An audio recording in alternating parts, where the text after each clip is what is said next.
सुस्वागतम सुस्वागतम.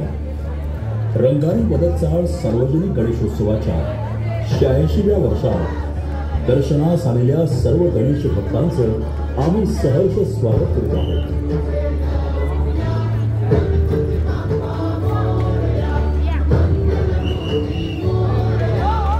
यावर्षी आम्ही कर्नाटक क्षेत्राच्या निर्मितीची कथा आपल्या समोर सादर केली आहे.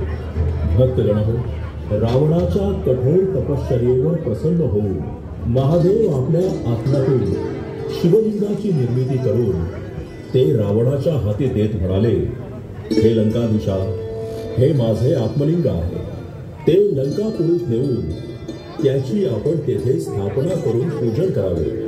मात्र एक गोष्ट लक्षात ठेवावी, लंकेत जाईपर्यंत आपण ते मार्गात कोठेही खाली जमिनीवर ठेवू नये, नाहीतर ठेवलेल्या जागीच ते स्थापन होईल.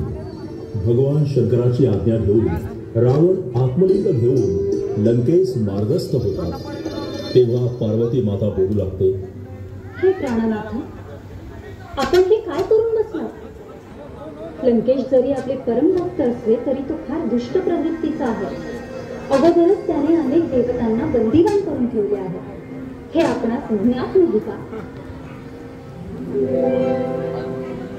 नारायण नारायण.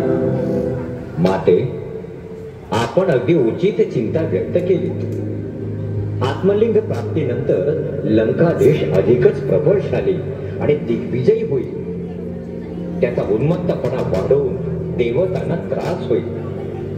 म्हणून चिंताग्रस्त देवदेवतांनी मला पार्वती पुत्र गणेशाला विनंती करण्यासाठी पाठविले आहे. तेव्हा हे गणराया, लंकाधीश आत्मलिंग घेऊन लंकेस पोहोचता कामा नये. आपण सर्वज्ञ आहात, आपणच यातून मार्ग काढावा. तेव्हा गणराय बोलतात, तथास्तु. रावण आत्मलिंग घेऊन लंकेच्या दिशेने मार्गक्रमण करीत असताना गणेश त्यांच्या मार्गात बालगुराखीचे रूप घेऊन गुरे चालू लागतो. सूर्यास्त जवळ येऊ लागल्या कारणाने रावणाची संध्या विधीची वेळ झालेली असते आणि आत्मलिंग तर जमिनीवर ठेवू शकत नाही. या चिंतेत असताना त्याला गुरे राखीत असलेला गुराखी दिसतो. रावण त्या गुराख्यास विनंती करतो, हे बालका, मी समुद्रात जाऊन संध्या करून येईपर्यंत हे आत्मलिंग सांभाळावे आणि मी येईपर्यंत ते जमिनीवर ठेवू नकोस.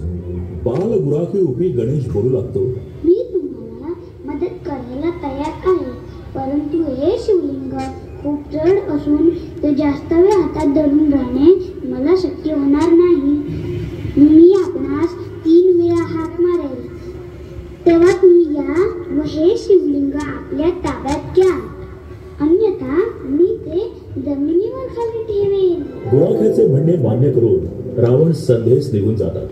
इकडे रावण गेल्याचे पाहून रावणाची संध्या सुरू असताना गणेश घाईघाईने रावणास 3दा हाक मारतो आणि रावण शिवलिंग खाली ठेवू नकोस असे हाताने खुणावीत असताना सुद्धा हातातील शिवलिंग जमिनीवर ठेवून देतो. त्यामुळे रावण प्रचंड क्रोधित होतो. गणेशाने चातुर्याने देवतांना दिलेले आश्वासन पूर्ण केल्याने सर्व देवता आनंदाने श्री गणेशावर पुष्पवृष्टी करून बोलतात, पार्वती पुत्र गणेशाचा जय जयकार असो. त्यामुळे रावण अधिकच संतापतो आणि सर्व शक्तीनिशी आत्मलिंग जोर जोरात हलवून उचलण्याचा प्रयत्न करतो. त्यामुळे आत्मलिंगाचा आकार गायीच्या कानासारखा होतो. अनेक प्रयासानंतरही आत्मलिंग जागचे न हल्ल्याने शेवटी रागाने निराश होऊन आत्मलिंगासोबत आणलेली सर्व सामुग्री इतरत्र फेकून देऊन रावण लंकेस निघून जातो. आत्मलिंग आणलेला डबा ज्या ठिकाणी पडतो ते ठिकाण म्हणजे सज्जेश्वर. आत्मलिंगास बांधून ठेवलेला धागा ज्या ठिकाणी पडतो ते ठिकाण म्हणजे धारेश्वर. जेथे डब्याचे झाकण पडले ते ठिकाण म्हणजे गुणावंतेश्वर. आत्मलिंगास झाकलेले कापड ज्या ठिकाणी पडले ते ठिकाण मुर्डेश्वर आणि महादेवाचे मुख्य आत्मलिंग म्हणजे गोकर्ण महाबळेश्वर असे या सर्व ठिकाणांना धार्मिक महत्व प्राप्त होऊन पंचक्षेत्र हे नाव पडले.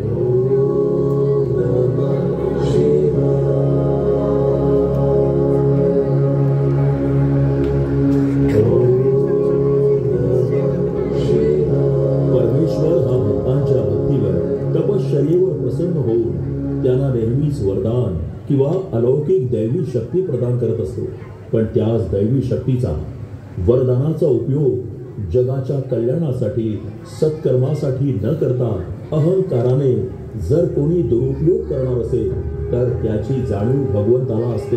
म्हणून दिलेली दैवी शक्ती, वरदान, आशीर्वाद हिरावून घेण्याचाही तो त्याच वेळी बंदोबस्त करत असतो, कारण त्याला समस्त सृष्टीला विनाशापासून वाचवून समतोल राखायचा असतो. म्हणून ईश्वर सेवा ही नेहमीच निस्वार्थ भावनेने करावी. धन्यवाद.